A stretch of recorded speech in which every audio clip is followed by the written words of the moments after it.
Hello, hello. Hello, everybody. Welcome to the final dissertation defense for Marina Vicens-Miquel.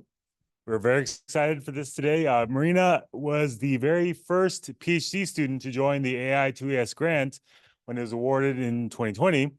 And this is, she's also the first PhD student to graduate from that, assuming everything goes well today. and so, Marina also, she's been an Islander throughout her post-high school career. She came here as a undergrad, got a dual major in both computer science and math, and then went on and also was on the women's tennis team and was a star on the team there as well. And then she brought that competitive spirit to her PhD work here now, and also her ability to work on a team and be a team player. And that has served her really well during her PhD journey. And assuming everything goes well today, then we also look forward to finally sending her off to another university where she plans to do a postdoc at Oklahoma University starting later this summer. So with that, I will turn the floor over to Marina, and thank you.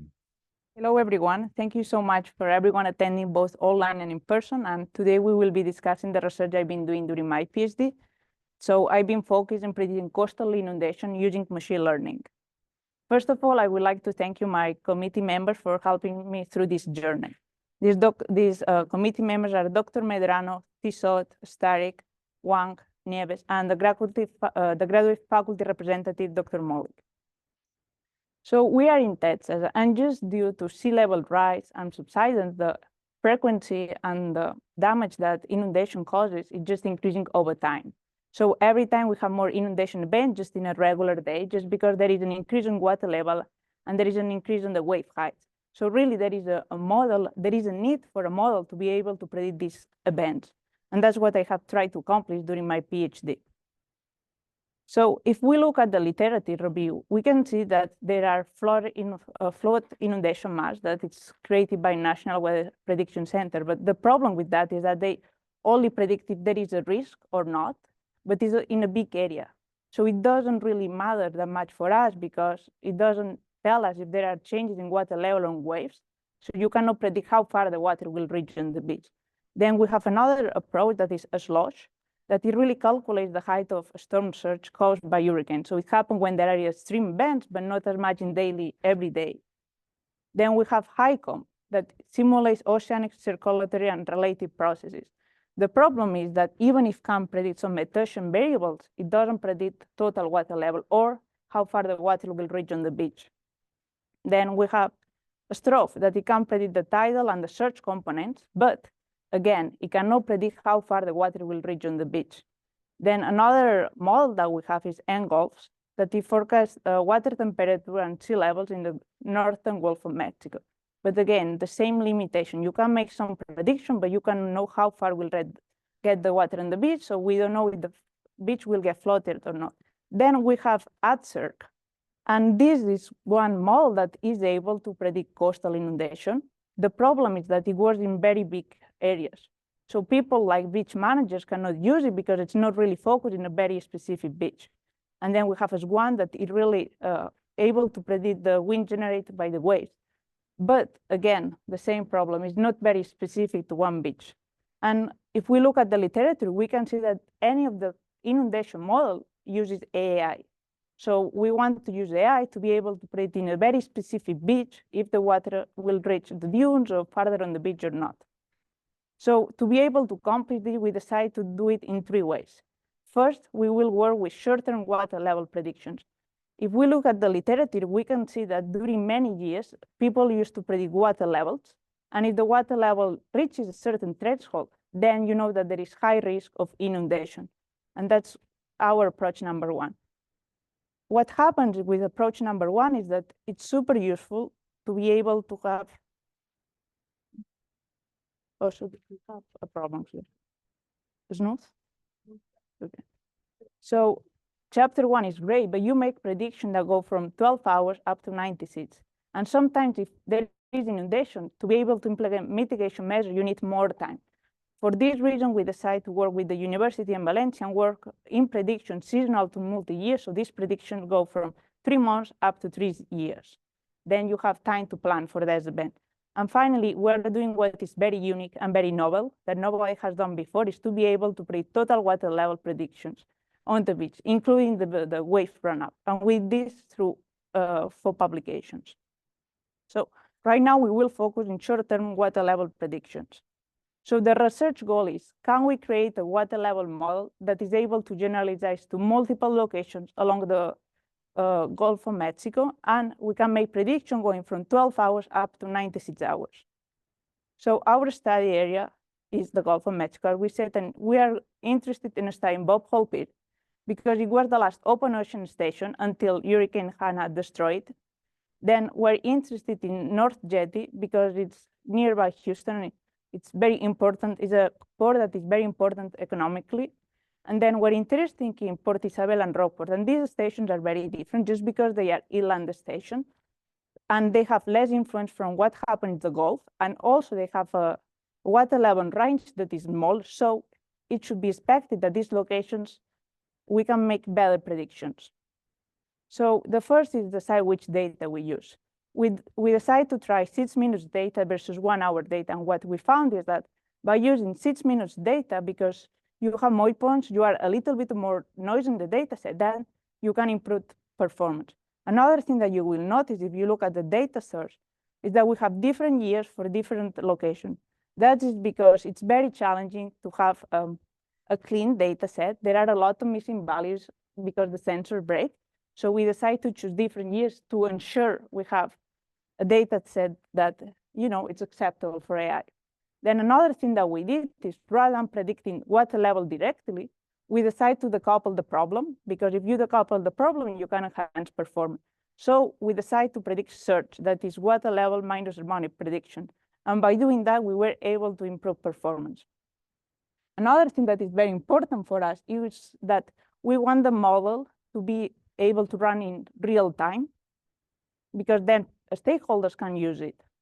And for this reason, we decided to simplify the number of inputs, because it's less likely that the inputs will, you know, we will stop having inputs in real time, then you can model the real.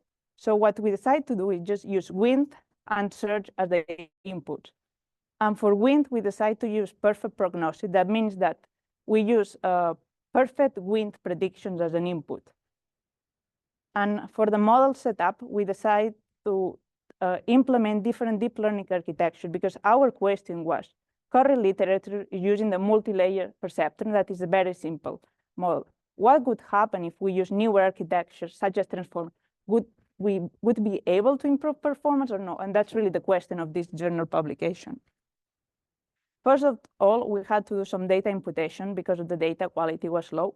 And we had two different approaches, one for the small gaps and for the large gaps. I will not enter in detail on that because we don't have that much time, but I will be happy to answer during the question. Then we decided to go over this architecture here and see which architecture gives us the better results. So multi-layer perceptron, it says that it's a fully connected neural network.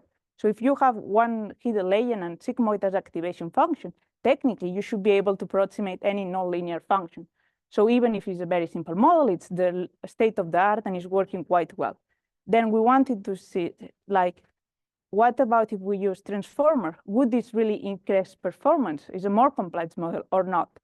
The problem with transformer is that it's not doing that great of a job with time series. You know, it's not doing that good to capture temporal dependencies. So we decided to go, can we go with a conformer? That is a type of transformer that uses convolutional layers. We know that convolutional layers improve performance with the temporal pattern. So that was our idea. Then we decided to go with informer, because informer uses convolutional layers with dilation rate. And this should even increase should be able to get even better temporal patterns. And another thing with the informer is that it's designed for long time series sequences and it should work better. Then another thing that was very interesting is that most of the approaches use sequence-to-sequence architectures, just because, you know, sequence-to-sequence input work very well for time series problems. So we wanted to try the sequence-to-sequence architecture that it came a little bit before the transformer to see if we could improve performance. And sequence-to-sequence uses a autoencoder format, you have an encoder and you have decoder, and you can have a tensor layer and you use GRU and LSTM layer to capture the temporal dependencies. So first of all, I want to know that for us, the goal is to look what's the center of frequency. That means that how many of the predictions have an error within 15 centimeters error. And that's very important because NOAA requires to have 90% of the values with an error of less than 50 centimeters to be able to make a model operational. So that's what we wanted to do. And here we're really comparing this architecture within this metric. And we did 5 repetitions, and we select the median repetition. And if we look at the screen, we can see in green the time that the sequence-to-sequence architecture performs the best, while in blue, we can see the time that the architectures tie as the best model. And we can see that sequence-to-sequence for most of the time was the best architecture for this problem. Then if we look at the results, in the top, we can see a 12-hour prediction chart, and we can see that the results are very accurate to the observed measurement, and that's what we're expecting. But if we look at the bottom chart, we can see that we make 72 hours prediction because we predict farther on time. It's expected that the predictions decrease, so they are a little bit farther from the true measurements. Here we want to really see, are we able to meet NOAA's center frequency standard or not? So if we look at the table here, we can see that for Bob Hope-Peer, we are able to meet this standard up to 72 hours. And for Bob Isabel Rockport, up to 96. And this is really significant improvement because prior to this work, it was not able to meet this standard past 24 hours, some locations up to 48. So it's really a huge improvement. And here we're very interested in to know the year-to-year variability. So for us, it was very important to test the model in 5 independent testing years. So if we're looking at the plot, we can see that the point at the center is the median of the 5 years that we test the performance. And then the line that goes up is the model that has is the year that has the best performance of the 5, while the bottom line, it just reaches the value of the one that has the worst performance. And as is expected, there is variability between years. The first thing, if we look at the left, we can see that there is the harmonic predictions. And we know that in TEDSTAS, the harmonic prediction is not able to meet NOAA's standards. So that shows that there is really a need for having an operational water level model. If we look at the right, we can see that at 12 and 48 hours and 12 and 24 hours, there is very difference between the median of the 5 independent testing years and the best and the worst. So that's really great. But the farther that we go on time making prediction, there is more difference between the best and the worst performing independent testing year. Another thing that it's very interesting for us is that we analyze, is the model performing always worse in the same year? And what we found is that all the models that were tested in 2010, they performed the worst in this year. And if we try to understand why, we can see that it's because this year started with a strong El Niño and finished with a strong La Niña. So in this case, the physics matches with the model, and that's a great insight. We decided, with inland stations such as Port Isabel and Rockport, we wanted to really see, can we push prediction further on time? And we decided to go up to 108 hours. And we can see that for Port Isabel, for all the years that we test, except 2010, we were able to really meet this standard. And this is a significant success. And for Rockport, for 3 out of the 5 years. So that shows that the sequence-to-sequence architecture, it's a suitable model for this problem. In conclusion, we have a significant improvement on water level predictions. Another thing that is interesting is that MLP, that is a very simple model, is still competitive. So it's something that we need to keep in mind. Then we were able to satisfy NOAA's operational standard for most of the stations up to 72 hours. And then for future work, we just, we'll try to keep improving. And then now we will focus in seasonal to multi-year prediction. Can we make predictions that go from 3 months up to 3 years? So what happened is that with sea level rise, the impact and the frequency in the inundation events just increase. And there is a gap between the short term that we just explained and more like long-term 10 years predictions. Another thing that is important is that we know in TEDSTAS there is this regional consistency between tide gauge stations that allows to create a common signal. And then another thing is why we want the Gulf of Mexico. And we want it because it hosts the majority of the largest US ports. So really, the goal is, can we create a water level prediction that go from 3 to 36 months? And one of the challenges is that, okay, we want to make predictions that go farther on time. Then you need a long time series of inputs. And we know that tide gauge data has a lot of gaps. And that's such a big challenge. So our solution was, let's just select some stations that are representative of the Texas Gulf Coast, and let's see if there is regional consistency. So if we look here, we can see that in a darkest blue, we can see the mean of all the stations. And looking at this plot, you can see that there is a regional consistency across all the stations. That means that it justifies that rather than using incomplete time series from multiple locations, we could create a common signal and use it as an input that is the mean of all the stations. Then another thing that it was very interesting is most of the literature, what they do is they remove the seasonal cycle to decouple the problem, and it's supposed to improve performance. But we really wanted to study if this is a reality or not. We wanted to compare a data set that has been removed the sea level trend and another one that you also remove the seasonal cycle and see if this will improve or not performance. Another thing to keep in mind is that at the beginning, we decided to train the model using monthly data. And by using monthly data, what we realized is that there is still a lot of information about meteorological. So the model was not able to learn. And what we decided to do is we interpolate to have 1 point every 3 months. And by having 1 point every 3 months, you have a different physics, and we were able to improve performance. So really, what are the model inputs? So the model inputs are a time series of past mean and standard deviations of the Texas common signal. And another thing that was a little bit surprising is that we thought that by using sea surface temperature and heat content, we could improve performance, but this was not the case for the Gulf of Mexico. Another thing that we need to keep in mind is that since we are using data from 1955 to 2022, and you use 1 point every 3 months, you have a very small data set. So it's very challenging to do any type of AI. So our solution was, let's use a multi-layer perceptor and see how good can we do it. And if we look at the results here for 3 up to 36 months, we can see that our model is able to capture well the tendency, the increase and decrease in water level.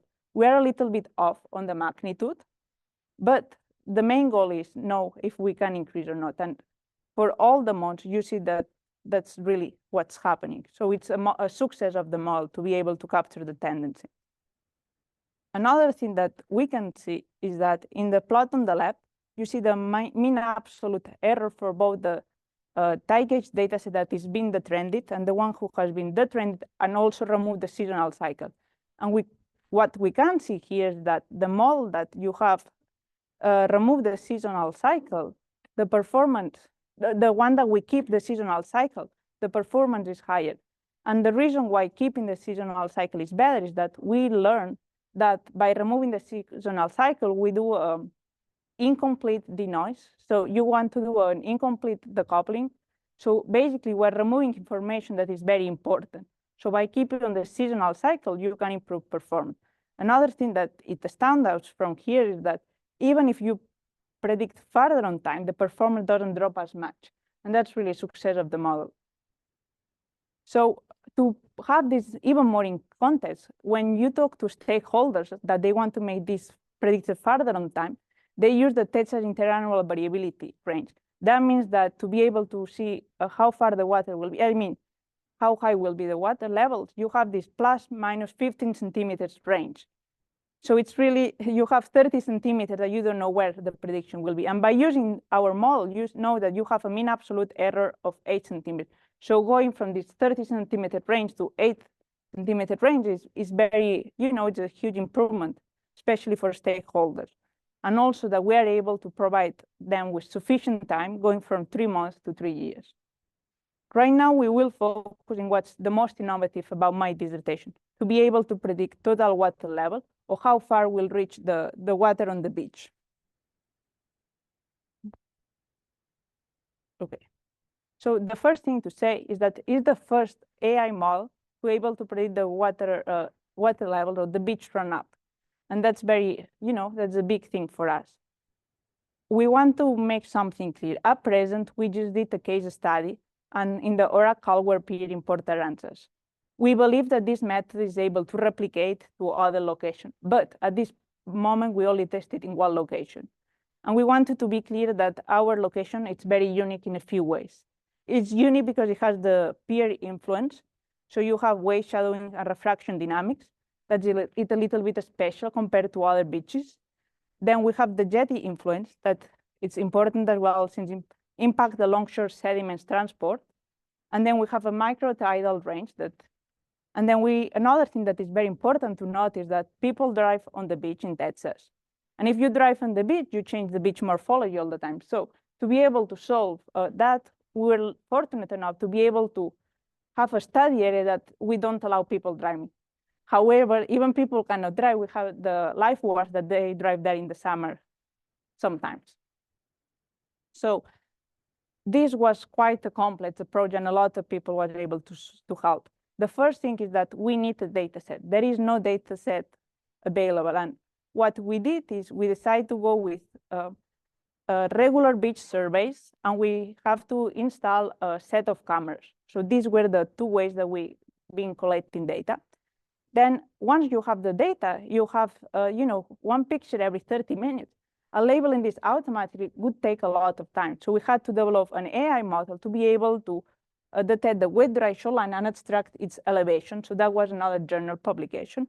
Then another thing is like, okay, we have all this survey data and we have all these images, but we need to really understand how much the beach morphology changes and if it changes a lot or not, and what are the driving factors, Is the wave important, or is important the water level? So we have another publication on that.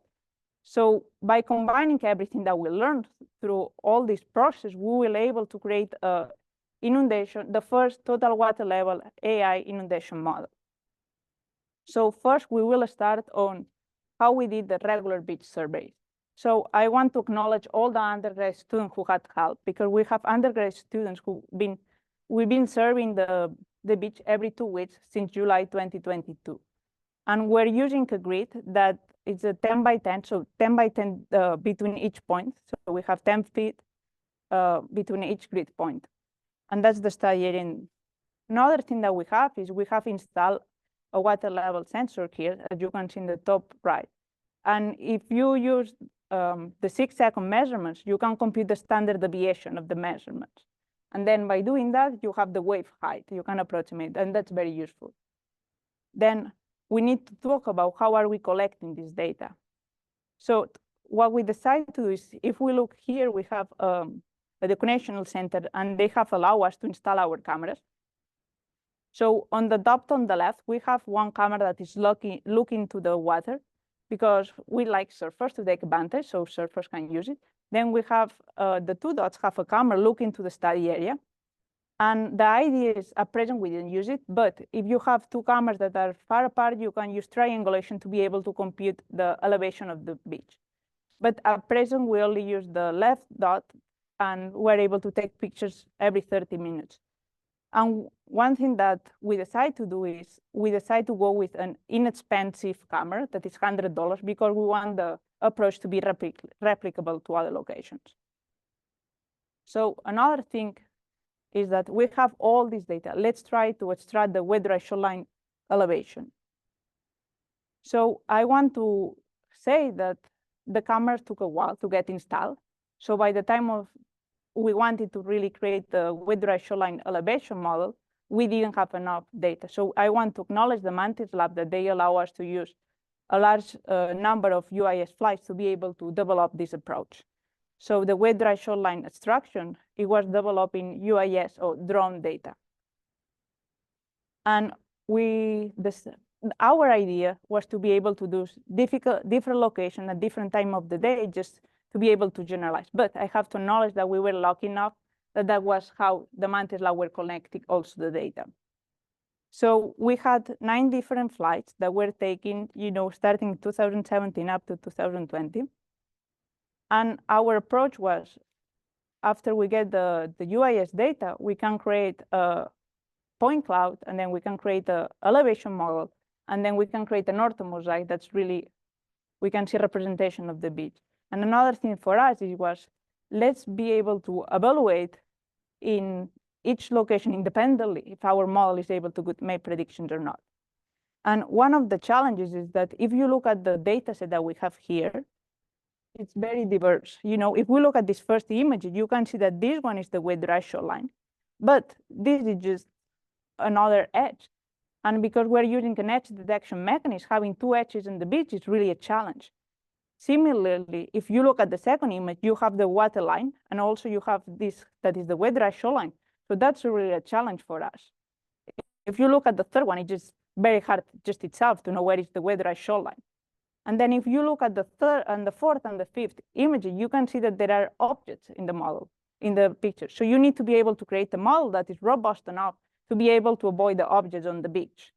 And also sometimes, as here, you have Mars of the stars, and that's even more challenging because you are using net detection and you create more edges. So really, we had this data collection and preparation that it was thanks to the Mantis lab. And then we decided to build and train an AI model. And this AI model will just predict the position of the wet-dry shoreline on the beach. And then we're able to georeference these results and compute the elevation using digital elevation models. So one of the challenges when you go to the literature is that people is using edge detection. And this works well for a normal data set, but our data set with the beach is just very challenging. All the images, they are not that much edges there. So our solution was to use a pre-processing step called contrasted limited adaptive histogram equalization, that what it did is to equalize all the images, and at the same time, it increased the contrast. So it was a little bit easier to be able to predict the wet-dry shoreline elevation. Also, to even improve performance a little bit more, we had the dilation rate and L2 regularization. So this is really our architecture that is based on 2D convolution layers. So looking at here, we can see that on the left, you have the original image. On the middle, you have the target. It's really what we tell the model, because we wanted to make a binary prediction to differentiate between the pixels that are the wet-dry shoreline and what is not a wet-dry shoreline. And the third picture is really our AI prediction. So in the cases here, we can see that the model is doing a good job. And another thing that is very important is that if you use only the image processing and you only look at the edge detection, it's not as useful for us. We need to be able to georeference all these images back on the beach. So as you can see here, we were able to put the prediction back on the beach.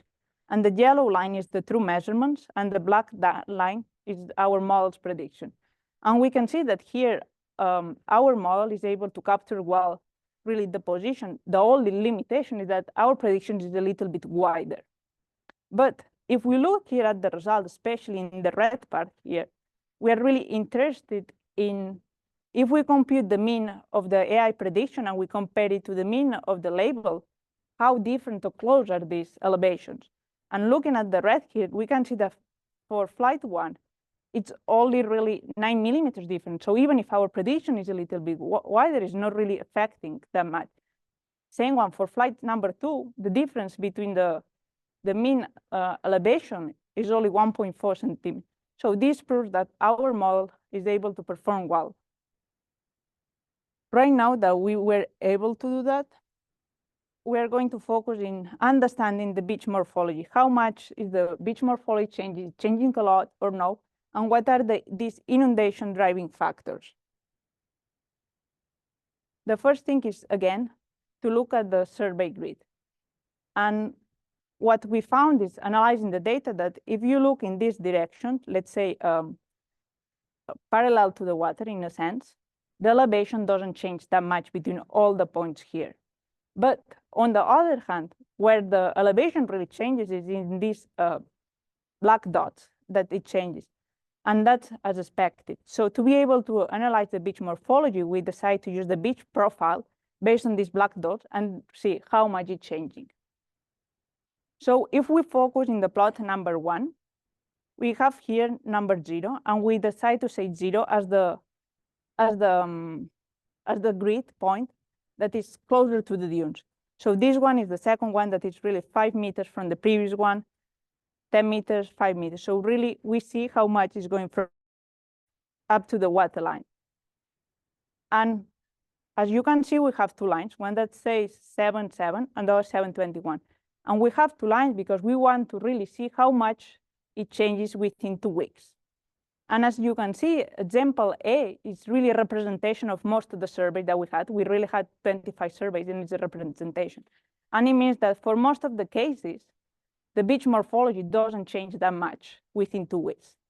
Then if we look at case number B, this is really a special case because it shows the effect that Hurricane Ian had on the beach. So you see that after Hurricane Ian happened, there was an erosion event up to 24%. But one thing that is very interesting and a little bit unexpected is that our study area has a very beach recovery process, because we see that within the net survey, so within the next 2 weeks, all the erosion has, all the sand that we lost during the erosion is coming back. So that, means that all the erosion events that we have, they are due to maybe a little bit extreme events, but we know that it will come back the sand soon. Another thing is, let's try to relate the changes on the beach morphology with different methylation variables. And we decide to use or to analyze NDVC 42019 and 42020, that they are offshore buoys. And what we found, also we decided to use the water level at Port Aransas. And what we found, and our really big finding, is that when we have a 9.5 dominant wave period, we know that it's very likely, or most of the times happen, that there is erosion event. So that's really the finding. Another thing that we found is that the dominant wave period, the average wave period, wave height, and water levels, if you have an increase on it, it will increase how far the water will reach on the beach. So really, by doing this analysis, we were able to find which are the driving factors for coastal inundation in our study area. And here we are showing one of the first wet-dry shoreline elevation time series. One thing that is interesting is that you can see that the wet-dry shoreline is always significantly above the water level. So that means that it justifies our idea that we want to use the total water level and as a virtual tide gauge station. And in the picture on the right, unlike the video, we see what we define as the wet-dry shoreline. That's this red line. So it's really how far the water reaches on the beach. So by having all this knowledge and all this work together, we were able to combine everything to be able to predict coastal inundation. The first thing that we need to note is that even if we have 30 minutes pictures, all this data is very highly correlated, so that's not really ideal. And our solution is, let's use 4 points per day rather than, 4 measurements per day rather than using the whole day. Then you remove all this high correlation. Another thing that we need to be clear is that at present, we only have 12 months of data. And that's really a huge limitation for our model, because for any AI model, even deep learning, machine learning, you need a lot of data and you need a lot of examples, and we don't have. Another thing that is important is to make predictions, especially if you have independent testing set, you need to have a data set that it's representative of all the conditions. So for example, if you look at this plot here, you can see that the range, at the beginning of the year and the end of the year, the range is way, significantly higher. That makes the predictions much harder. But what is really a challenge for us is that we want to test in January, let's say, but we don't have any January in the training data set, and that's very difficult. So at present, we have data limitations. And the good news is that the cameras are still taking pictures, and we will retrain the model later on once we have more data. So the model inputs that we will be using are the dominant wave period, average wave period, significant wave height, and the tide gauge water level Port Aransas. That's what we found that it was important. Another thing that we found is that because our model is not representative of the whole seasonal cycle, we have two options. We could decouple the problem to be able to remove the seasonal cycle, and we could improve performance. However, the limitation for doing that is that you cannot run the model in real time. That's really our goal. So we decide to have two models. One model that can be run in real time, even the performance is a little bit lower, and then you can have a high performance model that, the performance is so much better, but at present, as today, you cannot run the model in real time. And again, because we have a small data set, we decide to go with the multi-layer perceptron. So another thing that you will notice here is that you see that there is a lot of differences between different months' performance. And if we look more in detail, we can see that there are the frontal months that are January, February, March, April, May, October, November, and December. That means that because the frontal months, as we saw before, there is a lot of variability within the range, and it's very hard to make prediction. And then we have the non-frontal months, June, July, August, September, where the performance is significantly higher to the other months. Another thing that if we look at the plot here on the left, we can see that this red dashed line that it describes the 90% central frequency. That's really the threshold for a NOAA model to be operational. And we can see that for both 12 and 24 hours, we can see that we're reaching it for some of the non-frontal months, but we're a little bit far from that threshold for the frontal months. And similarly, if we look at the 48 and 72-hour predictions, we can see that we still reach some of these standards for some of the months, but we see also that the performance is decreasing further. It's decreasing just because you make prediction further on time. At present, these results show that we have a data limitation because we're doing very well for the non-frontal months. But for the frontal months, we need more samples. We need more samples to be able to train the model in a way that is representative. And we will do this, once we have more data. So really here, we want to compare both the operational model and the high performance model for both frontal and non-frontal season. So if we look at the non-frontal season, we can see that for 24 hours for the frontal month, we are able to both for the operational and the high performance model to reach that standard. If we look at the 72-hour prediction, we can see that none of the models can get there, but they are very close.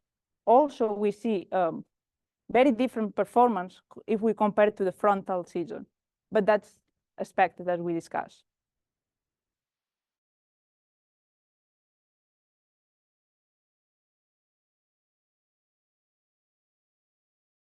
And here we have some of the visual for some of the visual range represents the non-frontal model. And here you can see a clear difference between the high performance model and the operational model. So by decoupling the problem and removing the seasonal cycle as expected, you can make better prediction. However, you cannot make the model operational. So what we did is to be able to create one of the first time series data sets of total water level, including the beach run-up. So that's already a contribution.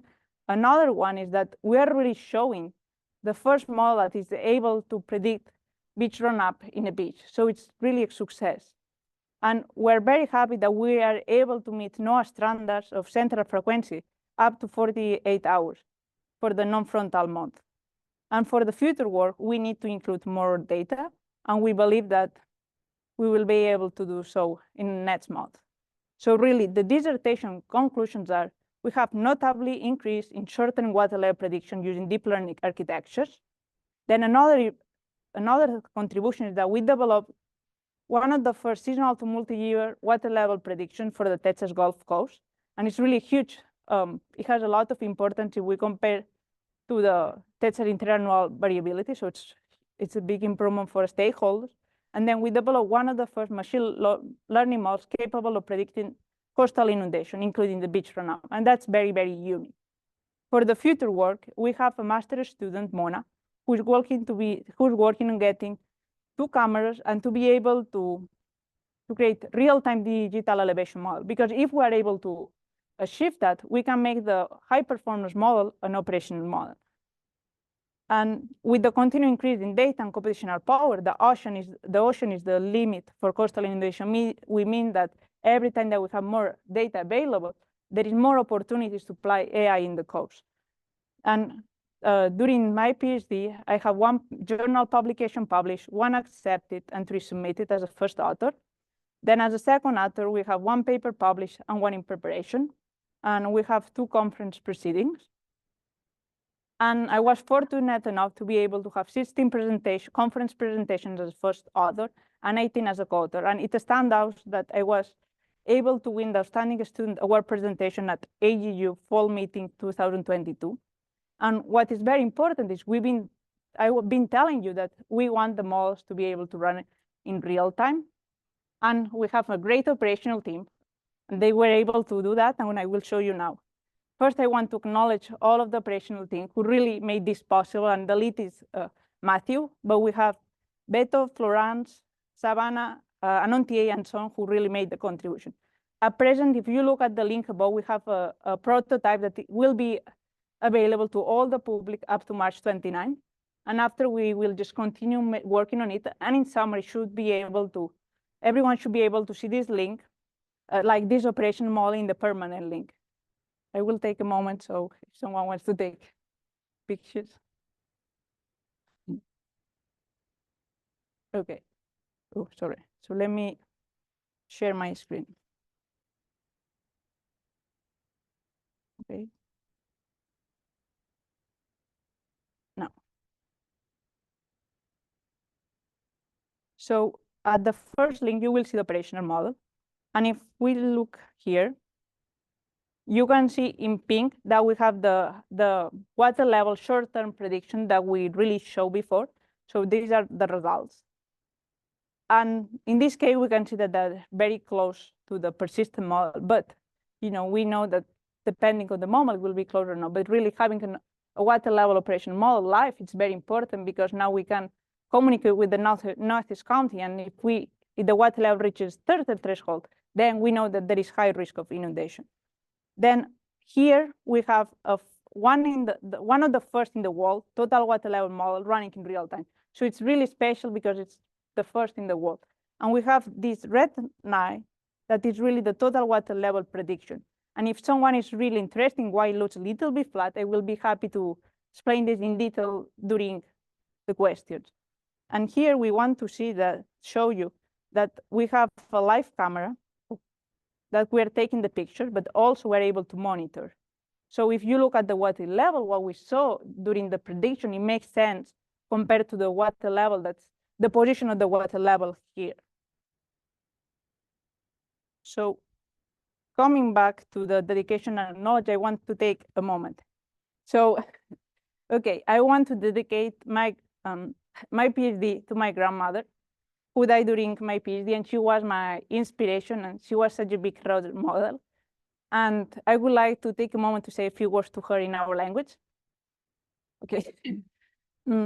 Predina, lo primer de tot que t'estimo moltíssim. T'estimava, i t'estimo moltíssim. I que va ser molt difícil quan vares partir, però de qualque manera te sent més a prop que mai. I tot i que estiguis en fora, recordo el que m'has ensenyat i te sents super a prop meu. I, Predina, te vull dedicar a aquest doctorat per moltes coses, perquè la meva inspiració i perquè sempre m'has fet riure i perquè hem tingut una connexió que no he tingut a ningú més. Però sobretot recorda quan estava fent el doctorat i te deia que qualque dia seria doctora, i te deia que qualque dia seria doctora. I recordo que quan anaves a un metge i no tenies les coses i jo t'ho explicava tot, feia la broma de, mira, ara com que m'ho pots explicar tot, ja ets doctora, quan no hi era.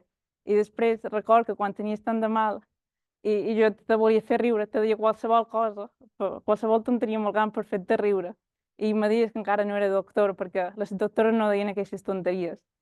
I per tot això, i perquè sempre t'he tingut tan a prop i has estat tan d'atent amb nosaltres, Predina, te volia dedicar a aquest doctorat. I sobretot dir-te, Predina, no sigui cosa que t'oblidis, que t'estim des de fa més temps, que ho recordis bé, t'estim des de fa més temps. I ara que finalment he pogut complir la meva promesa, que te puc dedicar al doctorat, te deixaré partir, Predina. Te deixo partir sabent que estàs més a prop que mai i que t'estim moltíssim, moltíssim, moltíssim i que sempre pensam en tu. And right now, I really want to thank my parents that they have flight from Spain, because just to attend my defense in person. My sister is coming from Miami for me. So it means a lot to me because, having their support and, we're that far, but at the same time, we're so close, it means a lot. So, per tant, moltes gràcies, papà, per haver vengut. I Marta, vos estim moltíssim. I vols sabeu que aquestes coses materials a lo millor no m'importen tant, però significa molt per mi que sigueu aquí, és com super increïble. I diré increïble perquè me fa gràcia que ho digui, però que estan tan increïble i me fa molta il·lusió. I vos agraeix que estan tan en fora, però alhora estiguen tan comunicats. I vos estim moltíssim. I ara no sé què més dir. So there is a lot of people who really made this PhD a success. And, today I'm the one defending, but without all the people here, I would have never made it. And I want to start with Antonio Ferreira and Magda Christi, because these are two fundamentals of my research. Without them, and without everything they taught me, I wouldn't be here. So I will switch to Catalan again, sorry. Moltes gràcies, Magda i Antonio, per haver-me ajudat tant. Realment sent que si no fos per vosaltres jo avui no estaria defensant. M'heu ensenyat tant i tant, i per jo el que és més important és que, tot i que m'heu ajudat indirectament a la investigació, com m'heu fet canviar com a persona i com m'heu ajudat i que m'heu fet ser infinitament més feliç, mai vos ho podré agrair. I m'agradaria que sentíssiu que aquest doctorat vos pertany, perquè és així com ho sent. After, I would like to thank Jennifer Baker and Michael Warren because they did so much for me. I would have never started my PhD without them support. They were the academic advisors when I was an undergraduate in the tennis team. And only them know how much they did, all the encouragement they had for me. So thank you. I want to also thank all the committee members and co-authors, everyone who helped me. It's, every time I work with someone or collaborate, I'm fortunate a lot to be able to have all these discussions that made me grow as a researcher. So everyone, thank you to everyone who collaborated with me. I want to have a big thank you to the coastal inundation team. If I am able to present these results, is that because we have people who've been collecting data, going to survey the beach. We have Katie. She just saved our PhD multiple times. We had a data problem a month ago, and she volunteered to work on the weekend to be able to have the results. So thank you to everyone in the team. Katie, Matthew, Judy, Savannah, Wyatt, Jose, Spencer, Jasmine, Mona, Beto, Cliff, Anantie, Elisa, and Ashley, because all are part of this dissertation. Also, such a big thank you to the operational team. I told them that my dream was to be able to have the real-time models live, and we're able to do because of their work. So thank you. And I want to thank you, AI2 and CBI, because of the opportunity that they gave me. Without them, it would have never been possible. And then I want to thank Jean and Dr. Smith. They've been helping a lot, especially we had a lot of problems with the room. Yesterday evening, we didn't know if we were going to have a room or not because we have some leaks, and they were able to fix it. So thank you so much. Also, we want to thank the Scott Cross, the director of West County, to be able to allow us to install the cameras. Without them, it wouldn't be possible. And Darren Gurley to be able to give advice on where to locate the data. Big thank you to Miranda, who helped with the presentation design. So if the slide look like it's because Miranda did some magic. And thank you for Hector and Patrick to be able to have a smooth IT defense. So thank you, everyone. We want to thank NSF for supporting that. And I will take any question, and I would like to leave with this big picture because AI2S and CBI really made a difference for me. So thank you.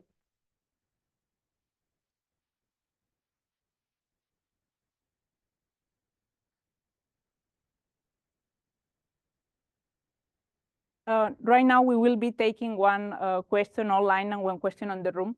Dr. Tissot will be selecting some of the online questions, and we will read some of them. Does someone want to ask a question in the room first? We have a mic here.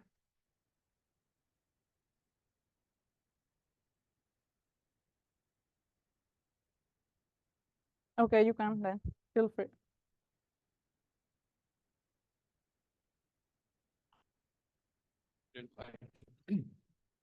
So question for you from Xiaozhen, all the way back in China.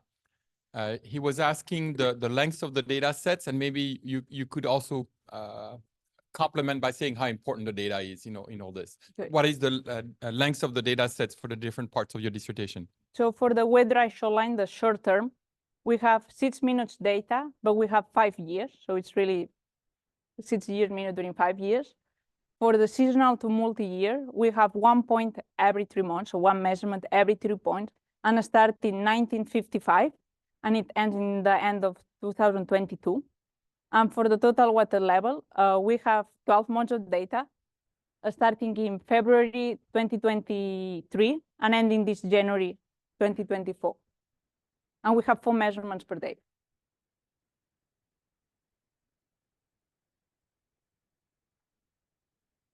Other questions in the room? Question will.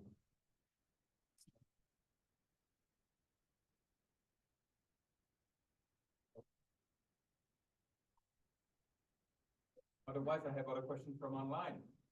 Efren. Over there, Efren.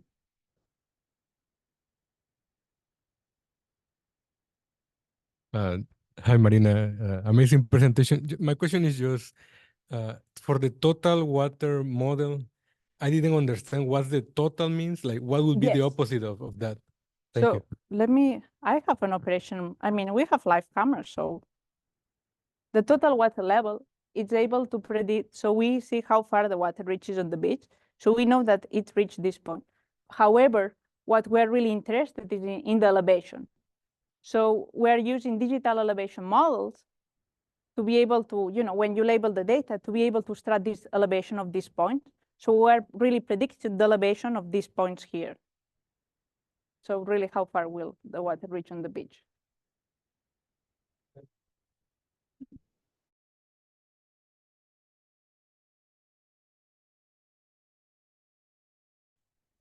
Yes, I thought was saying that what is really important is how far the water will reach on the beach, because you don't want to have your car in the beach because we're allowed in Texas, and then that the water reaches your car and then you get stuck. So really, it's really a need for total water level, because water levels are important, but it doesn't tell you how far the water reaches on the beach.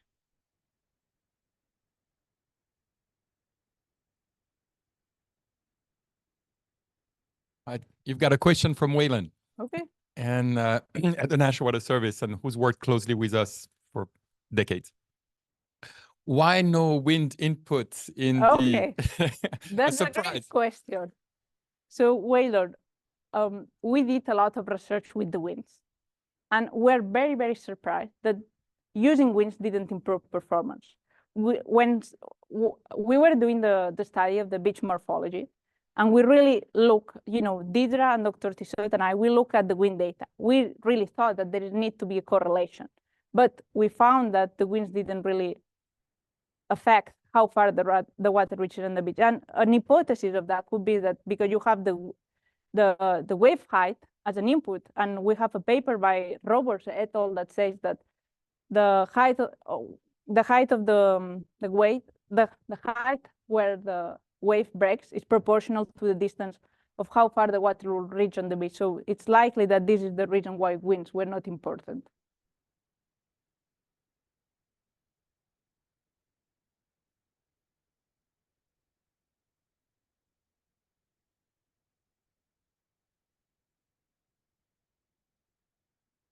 I'll add a comment online. John Metz at the local National Weather Service, who we've worked with for decades, is thanking you for your work, and from the team, and that's going to help him. That's going to help them. And John, we're looking forward to a more focused discussion in the next few months before Marina leaves. I think that will be great. Yes, it would be great if in a couple of weeks we can meet, and I will be able to go in more details in any question that you might have. Good.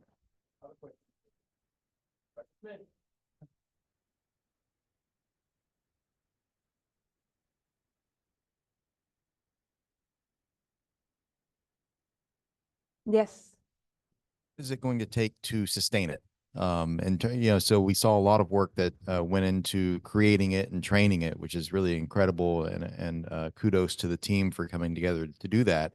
But can you talk a little bit about what it would take to have it run 3 months, 1 year, 2 years, right? Well, what does that look like? I would like to give you a brief answer, but then I would love if Matthew could provide more insight, since he's really leading that.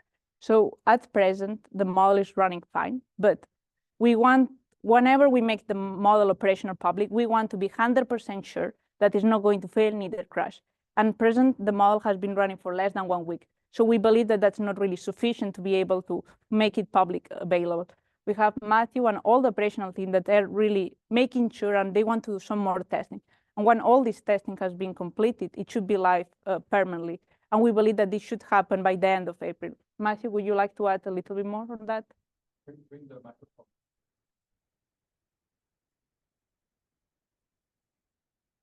Yes, Matthew is the lead of the operational model. So big thank you to him, Beto, and OTA, Savannah, Son, and Florence.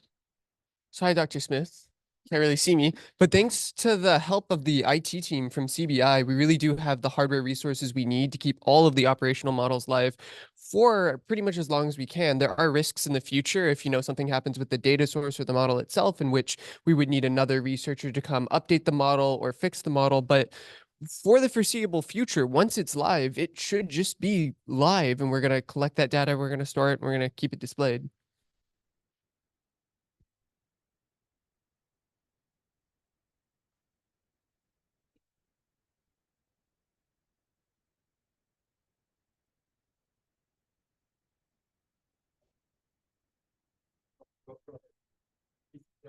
Yeah, let's go in the room. Go ahead, Miranda. Yes, we need to go into the room. So. And then I'll have a...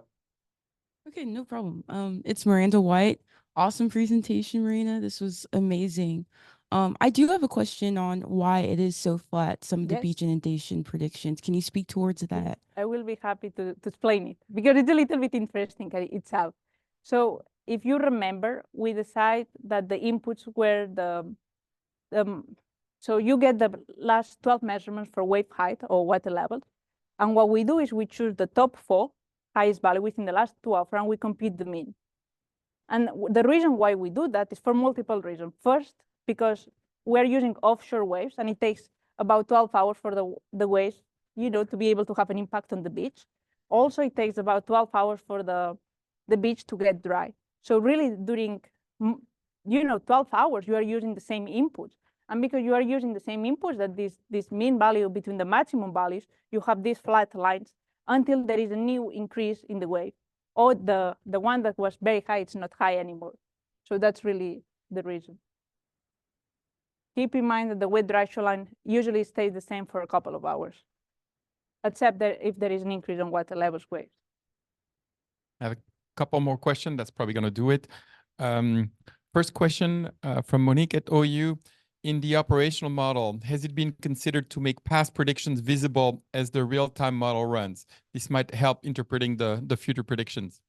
Hi, Monique. So yes, we have been considering this. I have to say that this was my dream to have it operational by now. And we have to, it was a little bit tiring. We had operation team work very hard for like the last 3 weeks, nonstop.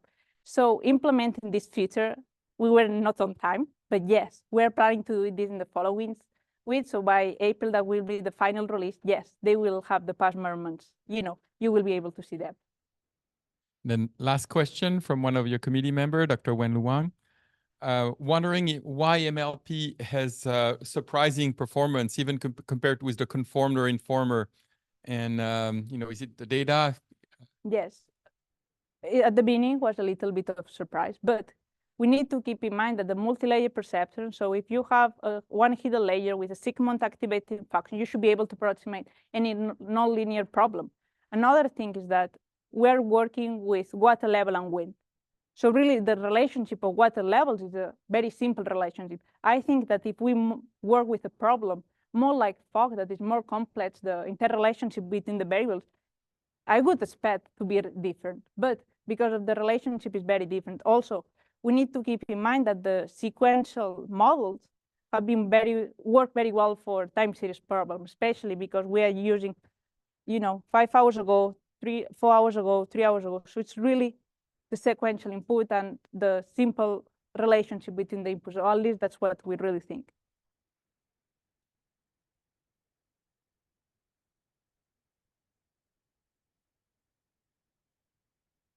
All right, well, thank you. That is all the time we have right now. So We'll take a few minutes if you want to grab some food on the way out, and we'll excuse the general audience and keep the committee here. Also, I think a few people are going to stick around for a few photos before we go into the final closed session. So thank you for attending, and hope to see you again soon.